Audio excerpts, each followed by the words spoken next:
هالینډ چې ګلونه یې په نړۍ کې مشهور دي، په زوندېرت ښارګوټي کې یې هر کال د ګلونو یو پرېډ کېږي چې ورته د کورسو آف زوندېرت نوم ورکړل شوی دی.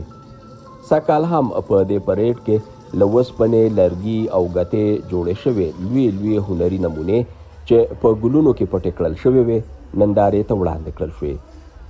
په پرېډ کې برخه اخیستونکي وایي د دې نمونو په جوړولو یې ډېر وخت لګېدلی دی.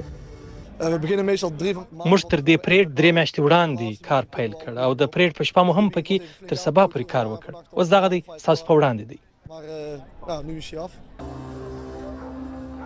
د کورسو آف زوندېرت په نوم د ګلونو دا پرېډ په نړۍ کې یو تر ټولو لوی ګڼل کېږي چې ګڼ خلک یې کتلو ته ورځي.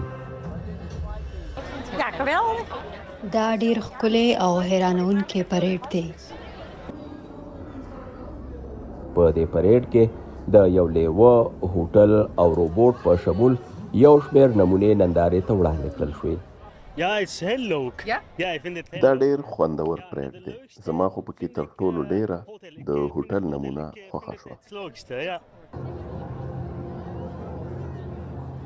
د کورسو آف زوندېرت په نوم دا پرېډ چې په 1946 کال کې پیل شوی دی، سږ کال پکې 20 ډلو خپلې نمونې نندارې ته وړاندې کړې.